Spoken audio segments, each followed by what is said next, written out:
Hello बच्चों, स्वागत है आप सभी का आपके अपने चैनल गुरुमत इंस्टीट्यूट पर। आज की वीडियो 12th क्लास केमिस्ट्री की वीडियो रहेगी और केमिस्ट्री में हमारी एक सीरीज चल रही थी जिसमें मैं आपको करा रहा था वेरी मोस्ट इंपोर्टेंट प्रश्न उत्तर, यानी कि 1, 2 व 3 अंक वाले प्रश्न व उत्तर करा रहा था। तो अब तक मैं 3 चैप्टर तक कंप्लीट करा चुका हूँ और लगभग चौथा चैप्टर भी कंप्लीट हो चुका है, यानी चौथे चैप्टर की मैं अब तक 3 वीडियो आपको दे चुका हूँ, यानी लाइव में कराया था। तो यानी तीसरे में से यानी जो चौथा चैप्टर है उसमें केवल एक क्वेश्चन और रह गया था आपका। तो ये लेसन 4 की ये चौथी वीडियो है और आज इस वीडियो में आज आपको हम एक प्रश्न कराएंगे। बहुत लाजवाब प्रश्न है कि प्रथम कोटि की अभिक्रिया के लिए अर्ध आयु काल का व्यंजक प्राप्त कीजिए। ये क्वेश्चन 2 नंबर में भी आता है, ये क्वेश्चन 3 नंबर में भी आता है और ये क्वेश्चन 5 नंबर में भी आ सकता है। तो आप लोगों को समझना है, यदि 5 नंबर में आएगा तो 5 नंबर की तरह करना है, 2 नंबर में आएगा तो 2 नंबर की तरह करना है और 3 नंबर में आएगा तो 3 नंबर की तरह करना है। ओके, तो मैं आपको समझाता हूँ। पहले मैं समझाता हूँ 5 नंबर वाला, ठीक है। तो 5 नंबर में आएगा सवाल तो किस तरीके से करना है। ओके, तो यदि ये 5 नंबर में आ जाता है कि सिद्ध यानी कि प्रथम कोटि की अभिक्रिया के लिए अर्ध आयु काल का वेग व्यंजक प्राप्त करो, तो आपको सबसे पहले इसका यानी कि प्रथम कोटि की जो अभिक्रिया का जो समय अंतराल होता है पहले वो निकालना पड़ेगा, उसके बाद में आपको करना पड़ेगा, तब आपको 5 नंबर मिलेंगे। यदि 2 नंबर का आ जाएगा तो आपको आधा पार्ट करना पड़ेगा इसका। तो अभी मैं समझाता हूँ, पहले आपको 5 नंबर वाला कराता हूँ, फिर उसमें से बता दूंगा कि इतना पार्ट आपका 2 नंबर के लिए रहेगा। ओके, तो बिल्कुल वीडियो को अंत तक देखना, पूरा देखना, ठीक है। तो आप सबसे पहले इसका एक हेडिंग डाल लोगे, प्रथम कोटि की अभिक्रिया के लिए अर्ध आयु काल का व्यंजक, यही हेडिंग डाल लेना। इसी तरीके से आप हेडिंग डाल लेना। लो, हो गई हेडिंग, ये आपका हेडिंग हो चुकी है, प्रथम कोटि की अभिक्रिया के लिए अर्ध आयु काल का व्यंजक। ओके, चलिएगा। अब माना कि मैं यहां पर मान ले रहा हूं, यहां से इस तरीके से कर रहा हूं, माना निम्नलिखित एक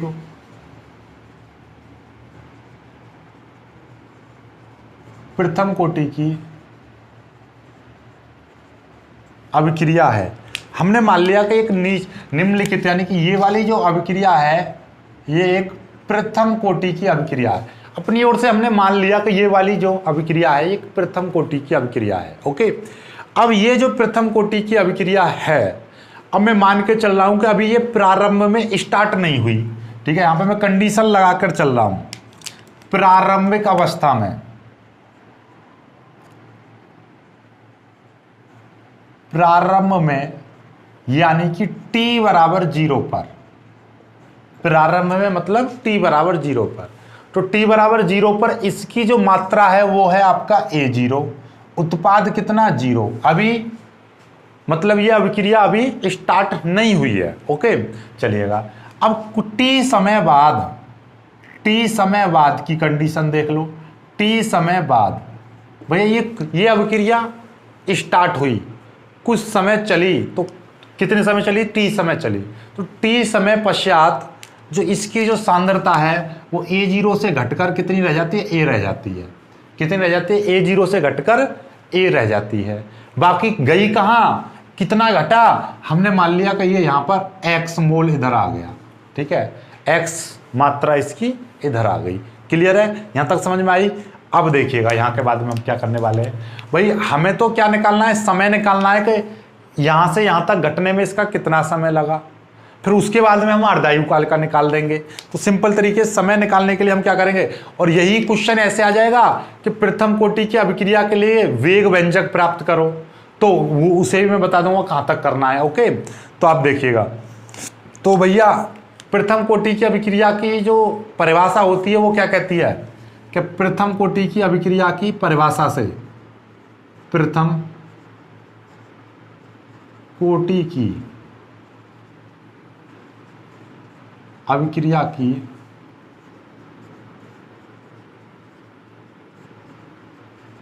प्रथम कोटि की अभिक्रिया की परिभाषा से क्या कहती है कि अभिकारक यानी कि प्रथम कोटि की अभिक्रिया की परिभाषा कहती है कि प्रथम कोटि की अभिक्रिया वे अभिक्रिया होती हैं जिसमें अभिक्रिया का वेग, ये अभिक्रिया का वेग अभिकारक की एक घात पर निर्भर करता है। प्रथम कोटि की अभिक्रिया कौन सी होती हैं? वे अभिक्रियाएं जिनमें अभिकारक का वेग यानी अभिकारक का वेग अभिकारक की एक घात पर निर्भर करता है। वे अभिक्रियाएं जिनका वेग अभिकारक की एक घात पर निर्भर करता है उसको हम बोलते हैं प्रथम कोटि की अभिक्रिया। तो प्रथम कोटि की अभिक्रिया की परिभाषा से हमने लिख दिया अभिक्रिया का वेग निर्भर कर रहा है किस पर? अभिकारक की एक घात पर। ओके, इस चिन्ह को जब हटाते हैं तो एक क्या आ जाता है? आप लोगों को मैंने कल भी बताया था लाइव में कि माइनस का के आ जाता है, इसको मैं ए लिख दे रहा हूं। ठीक है, एक घात का तो मतलब कोई नहीं, ए आ गया। ठीक है, अब ये माइनस क्यों है? माइनस तो ये दिखा रहा है कि ये अभिकारक हमेशा घटता जाएगा। क्यों? क्योंकि भैया जब अभिक्रिया चलेगी तो यहां से इसके मान में कमी होगी और उत्पाद बढ़ता जाएगा। सिंपल सी बात है, समझ रहे हो ना बात? तो आप भाई एक थाली में रोटी रखी है इस तरीके से बहुत सारी, अब ये थाली में रोटी रखी है, अभी मैंने कुछ नहीं खाया, मेरा पेट खाली है, मेरे पेट में उत्पाद अभी कुछ नहीं है। अब मैं धीरे धीरे करके रोटी खाता जाऊंगा तो रोटी कम होती जाएंगी, मेरे पेट में उत्पाद बढ़ता जाएगा, है ना? तो वही चीज़ है कि ये अभिकारक कम होगा, पेट में बढ़ेगी। तो वही चीज़ कि भैया ये शुरुआत में ये प्रारंभिक मान था, जैसे अभिक्रिया चलेगी तो ये कम होता चला जाएगा, उत्पाद बढ़ता चला जाएगा। ओके, चलिएगा। तो इसलिए हमेशा अभिकारक में कमी रहती है, इसलिए हमने ये माइनस लगा दिया। जहां के क्या है? जहां के एक नियतांक है जिसे अभिक्रिया का वेग स्थिरांक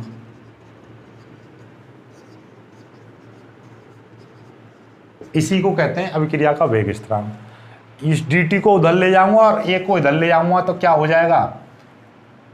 ये हो जाएगा आपका 1/a dA बराबर -k dt। इतना तो समझते हैं, a इधर आ जाएगा, नीचे आ जाएगा 1/a और ये dt उधर चला गया तो क्या हो जाएगा? -k × dt। dt उधर चला गया और ये a नीचे उतर आया, मतलब dA/a हो जाता और ये dt उधर चला गया -k × dt। इस तरीके से इस a को मैं लिख दिया 1/a × dA, ये चीज़ ठीक है, कोई दिक्कत नहीं है यहाँ तक। अब मैं क्या करूँगा? दोनों पक्षों का समाकलन करूँगा यहाँ पर, तो यहाँ पे लिख दूंगा समाकलन करने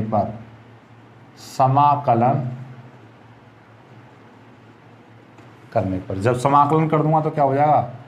1/a dA बराबर, बस ये कीड़ा सा लगा दो, ये के बाहर ले लिया dt। ठीक है, अब याद रखना कि भाई 1/x का जो समाकलन होता है उसको बोलते हैं log x, तो यहाँ पे लगा होता है बेस e। ठीक है, समझ में आ रही है बात? और यदि इस तरीके से dx लिखा हुआ है तो उसका समाकलन होता है x। बायोलॉजी वालों के लिए बस केवल एक फॉर्मूला और दो फॉर्मूला याद कर लीजिए। तो ये 1/a dA दे रखा है, यहाँ पे 1/x dx है तो dx log x आया, यहाँ 1/a dA है तो इसका समाकलन कितना हो जाएगा? log base e a। जैसे x का 1/x का log x तो यहाँ पे 1/a का log a हो जाएगा बराबर -k dt। जैसे ये dx का x तो dt का क्या हो जाएगा? t हो जाएगा प्लस यहाँ पर एक समाकलन नियतांक जुड़ता है। समाकलन करते हैं तो समाकलन नियतांक हमेशा जुड़ेगा, तो यहाँ पर मैं समाकलन नियतांक i जोड़ रहा हूँ, कुछ किताबें c जोड़ती हैं, तो आपकी इच्छा है। ठीक, जब मैं लाइव करा रहा था तो कुछ बच्चे बोल रहे थे कि सर c जोड़ना, तो मैं आज c जोड़ रहा हूँ। ठीक है, जो भी जोड़ो उसको समीकरण 1 लिख देना यहाँ पर, ये आपका समीकरण 1 हो गया। पर लिख जरूर देना, इसको लिख जरूर देना कि जहां c एक समाकलन नियतांक है, राइट? ये समाकलन नियतांक है। ओके, तो सी मेरे यार मुझे अनकंफर्टेबल सा फील होता है, मैं आई लिखूंगा। मैं आई बीएससी वालों को भी मैं कराता हूँ ना, तो बीएससी सेकेंड ईयर में आता है ये, तो मैं उनको भी आई मानकर ही कराता हूँ। ठीक है, तो आई लिखना आपकी इच्छा है, यदि सी लिखना चाहो सी लिख लेना। ठीक है, चलो सी कर दे रहा हूँ, क्योंकि वरना आपका बोलते हो आपकी इच्छा, सी लिखो या आई लिखो, इसका कोई भी रोल नहीं है, बस इसका मान निकल के वहीं पर रखा जाएगा। देखो कैसे ये आ गया। अब मैं क्या लेकर चल रहा हूँ, यहां पे प्रारंभिक अवस्था में, प्रारंभ में क्या था, टी जीरो पर कितना था, ए का मान A0 था। तो मैं मान के चल रहा हूं प्रारंभ में, यानी कि t बराबर 0 पर a बराबर क्या था, A0 था। ठीक है, प्रारंभ में क्या था कंडीशन, t बराबर 0, यानी अभिक्रिया जब प्रारंभ नहीं हुई तो इसका मान A0, यानी कि ये प्रारंभिक मान था। तो वही चीज में लेके चलूंगा, अभिक्रिया अभी प्रारंभ नहीं हुई, तो अभिक्रिया प्रारंभ नहीं हुई तो इसका जितना पहले मान था, यानी जितना स्टार्टिंग में मान था, जितना प्रारंभिक मान था, वही वैल्यू अभी जो के त्यों रखी है। इधर उत्पाद कितना बना, 0, क्योंकि अभी अभिक्रिया चली ही नहीं है। कितने समय तक चली है अभिक्रिया, 0 समय तक, यानी अभिक्रिया चली नहीं, तो जितना पहले मान था वही के वही रहेगा। तो ये वैल्यू मैं यहाँ पे पुटअप करूंगा कि log A0, ए की जगह पे A0 रख दूंगा तो मैं टी की जगह पे क्या रखना पड़ेगा, मुझे टी की जगह पे रखना पड़ेगा 0। क्यों, टी बराबर 0 रखूंगा तभी तो ए का मान कितना हो जाएगा, A0, यानी कि जो सांद्रता है वो प्रारंभिक सांद्रता होगी, प्लस सी। तो यहां से क्या हो जाएगा, log बेस ई बराबर सी। ये सी की वैल्यू आ गई। अब इस सी की वैल्यू को उसी समीकरण में रख दो। यदि ये आई होता तो आई की वैल्यू निकलती, सी है तो सी की वैल्यू, आपकी इच्छा है। तो यहां पे लिख देंगे सी का मान समीकरण 1 में रखने पर, इसमें रखेंगे तो कितना हो जाएगा, log EA बराबर माइनस KT प्लस सी की जगह पर क्या आ जाएगा, log EA, ये आ जाएगा। ये K माइनस KT इधर आएगा, प्लस का हो जाएगा, और ये चीज इधर जाएगी, ये माइनस की हो जाएगी। ये सॉरी यहाँ पर ये था ये A0 है, ये A0, ठीक है, ये A0 आएगा, क्योंकि ये वाला ये है ना C, तो ये C का मान, यही C का मान मैंने यहाँ पर रखा है, तो ये A0 है। ओके, ये चीज़ इधर आएगी और ये चीज़ उधर जाएगी, तो क्या हो जाएगा, ये हो जाएगा प्लस KT हो जाएगा बराबर, प्लस का KT हो गया इधर आके, और ये चीज़ उधर जाएगी तो कितना हो जाएगा, log A0 minus log EA, ये चीज़ आ जाएगी। समझ में आ गई बात। अब देखिएगा KT बराबर, बायोलॉजी वाले ध्यान से समझिएगा, log की एक प्रॉपर्टी होती है, ये क्या होती है, log EA, A minus A0 है तो ये हो जाएगा A0 बट्टे A। कौन सी प्रॉपर्टी का यूज किया है, log M बट्टे N होता है, तो हम लिखते हैं उसको log M minus log N। तो log M माइनस N लिखा हुआ है तो हम इसको इसका लिख देंगे M बट्टे N, पहले बट्टे ये, तो A0 बट्टे A, ये चीज़ आ जाएगी। ठीक है, चलिए अब इस E को मैं हटाऊंगा तो क्या लगाऊंगा, यहाँ पर 2.303 से मल्टीप्लाई कर देते हैं तो ये E हट जाएगा यहाँ से, तो क्या आ जाएगा, E ये आ जाएगा, राइट। इसमें क्या है, इसमें बेस E है, यहाँ पर बेस क्या आ जाएगा, 10 आ जाएगा बेस। और 10 को लिखो या मत लिखो कोई दिक्कत वाली बात नहीं है, लेकिन E होता है उसको लिखना पड़ता है। जैसे x है और x की पावर 1 को लिखो या मत लिखो, यदि x की पावर -1 है तो वो लिखना पड़ेगा, है ना। तो वही चीज़ होती है, E जो होता है हम उसको लिखते हैं, लेकिन 10 को लिखो या मत लिखो, तो इसलिए log ये आ जाएगा। ठीक है, ये यहाँ से हमें t का मान निकालना है तो k नीचे चला जाएगा, तो t बराबर 2.303 बट्टे k कर देंगे log A0 बट्टे A, इतना लिख दीजिए। 10 को लिखो या मत लिखिए, कोई दिक्कत वाली बात नहीं है। ओके, ये चीज़ आ गई। या आप इसको इस तरीके से लिख सकते हो, k का मान लिख दीजिए यहाँ से, k बराबर 2.303 बट्टे t log और A0 बट्टे A, इस तरीके से। 10 को लिखो या मत लिखो। अब यहाँ से देखो इसको और इन दोनों समीकरणों को देखो जरा ध्यान से। ये तो है प्रथम कोटि की अभिक्रिया के लिए समय अंतराल का व्यंजक, यानी समय का, ठीक है। और ये है प्रथम कोटि की अभिक्रिया के लिए वेग व्यंजक, यही प्रथम कोटि की अभिक्रिया के लिए वेग व्यंजक होता है।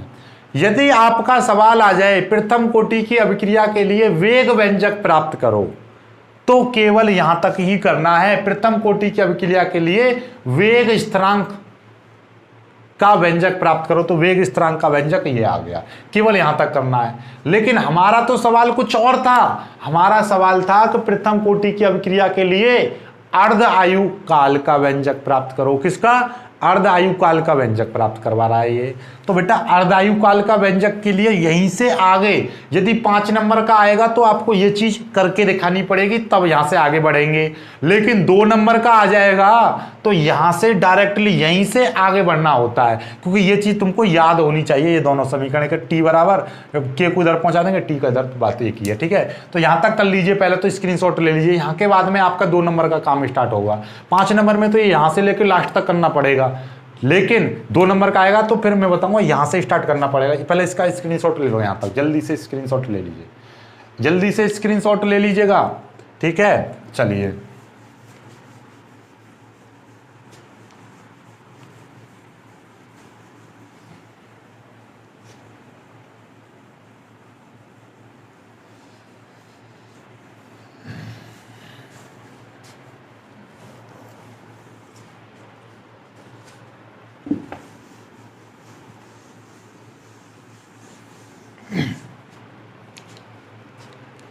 देखो भाई, यदि आपका यही सवाल 2 नंबर में आने लगे तो आप सीधे सीधे लिखोगे कि निम्नलिखित एक प्रथम कोटि की अभिक्रिया है, और यहां पर लिख दोगे प्रथम कोटि की अभिक्रिया के लिए, प्रथम कोटि की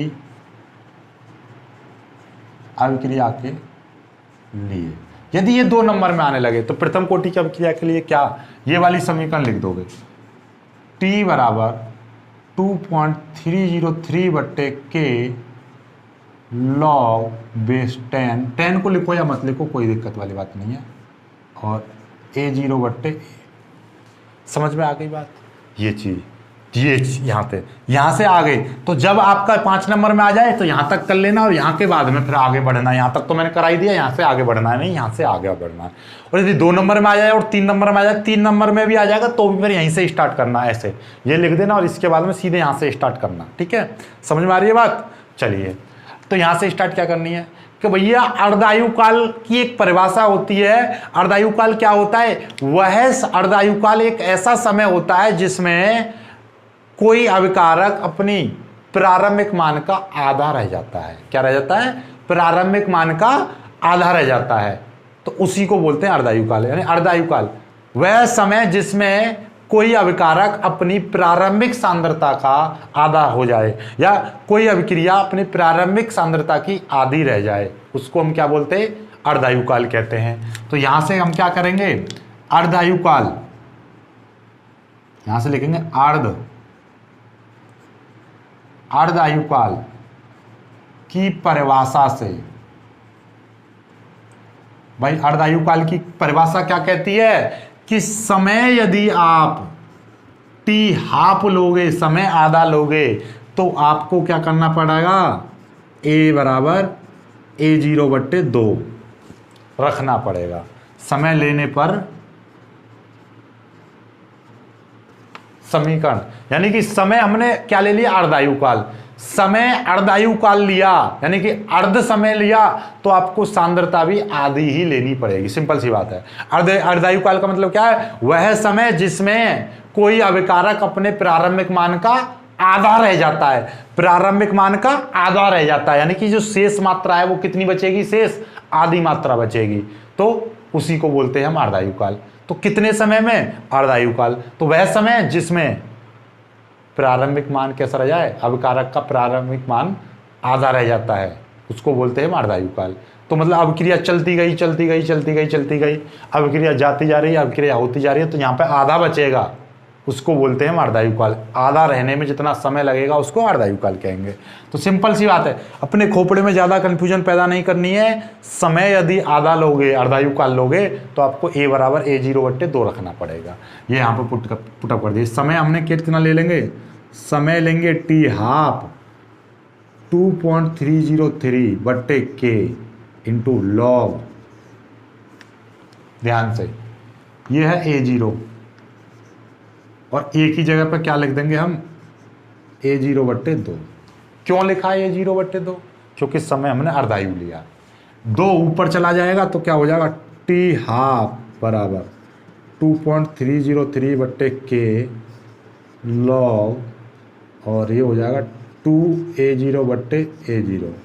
अब a0 से a0 कट जाएगा, इस a0 से a0 कट जाएगा, तो बचेगा क्या, टी हाफ बराबर 2.303 बट्टे के लॉग 2 बचेगा।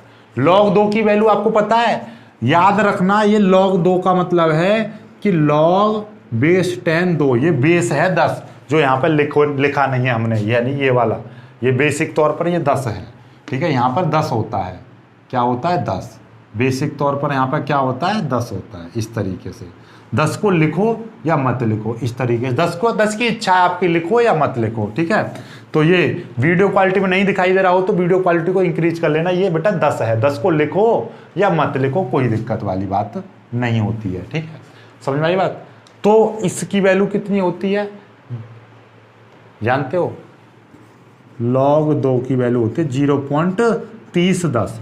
यहाँ पर रख देंगे टी हाफ बराबर 2.303 बट्टे के इंटू 0.3010। अब इनकी मल्टीप्लाई, इसकी तो कोई ज़रूरत नहीं है, इसकी यदि मल्टीप्लाई करोगे आप, देखना 2.303 की मल्टीप्लाई 3 कितने के 0.301, इतने की मल्टीप्लाई कर दो, 0 की तो कोई वैल्यू लिखो मत भैया, 1 की मल्टीप्लाई करेंगे 3 0 3 और 2 मल्टीप्लाई 0 0 0, ओके, फिर एक और छोड़ देंगे 3 की, 3 3 9 0, 3 3 9, 3 2 6, तो 3 0 9 3 12 का 2 हासिल 1 2 1 3 और 9 6, 3 और 3 6 अंक बाद 2 4 6 इतना।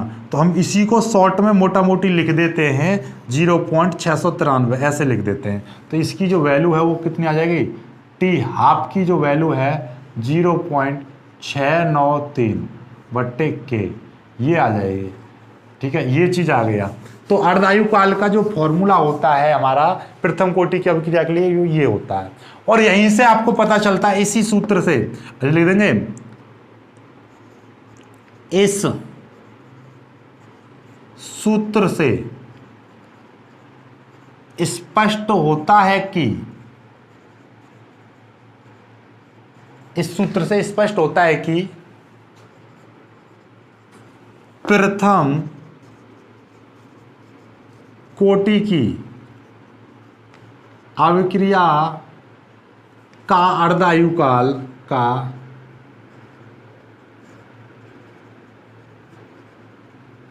अर्धायु काल सांद्रता, यानी ये दिखाई दे रहा है, नहीं दिखाई दे रहा, अर्धायु काल अभिकारक की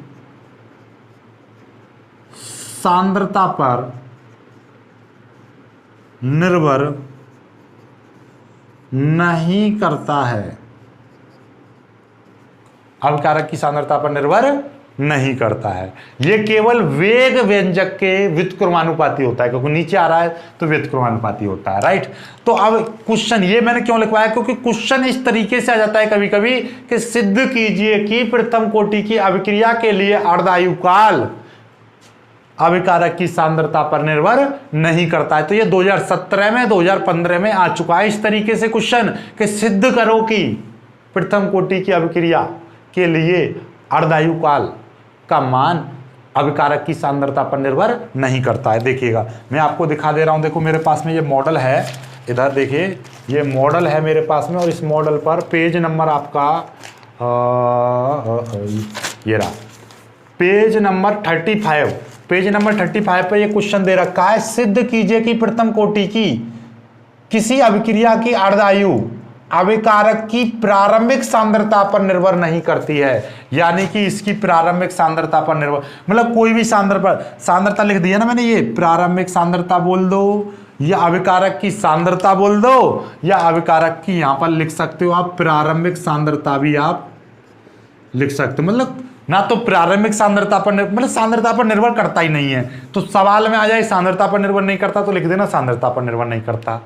स्पष्ट होता है कि इस सूत्र से सांद्रता इसमें है ही नहीं, ना तो इसमें A0 आ रहा प्रारंभिक सांद्रता, ना सांद्रता आ रही t समय बाद, कोई आ रही है ना तो A आ रहा इसमें, ना A0 आ रहा, मतलब सांद्रता पर निर्भर करता ही नहीं है। तो आपसे यदि कहने लगे कि प्रारंभिक सांद्रता पर निर्भर नहीं करता तो लिख देना प्रारंभिक सांद्रता पर निर्भर नहीं करता। यदि कह देता है सांद्रता पर निर्भर नहीं करता तो सांद्रता पर निर्भर नहीं करता। तो आपको ये जरूर लिख देना इस सूत्र से स्पष्ट होता है, या लिख देना इस सूत्र से सिद्ध होता है कि प्रथम कोटि की अभिक्रिया का अर्धायुकाल अभिकारक की सांद्रता पर निर्भर नहीं करता है। ओके, आई होप कि आपको ये सवाल, ये डेरिवेशन, ये क्वेश्चन समझ में आ गया होगा, राइट। तो ये 5 नंबर का क्वेश्चन है और इस टाइप का, यानी इस पर या तो न्यूमेरिकल आएगा या ये डेरिवेशन आएगा और 5 नंबर में आएगा ही आएगा। ये समझ लीजिए इस चैप्टर से प्रथम कोटि की अभिक्रिया के ऊपर 5 नंबर का सवाल डेफिनेटली आएगा, गारंटी के साथ आएगा, ये हमेशा याद रख लेना। या तो इस पर एक न्यूमेरिकल आएगा सिद्ध करवाने के लिए, या आपका ये डेरिवेशन आएगा, राइट। तो इसलिए इनको कर लेना। आई बस इतना ही काफ़ी है। और ये आपका चौथा चैप्टर खत्म, कल से आपका 5वां चैप्टर चलेगा। ओके, चलिएगा। तो वीडियो को लाइक कर देना, अपने दोस्तों के साथ शेयर कर देना, जो बच्चे नए हैं वो चैनल को सब्सक्राइब जरूर कर लेना। मिलेंगे खूबसूरत सी वीडियो में, तब तक के लिए बाय बाय, जय हिंद।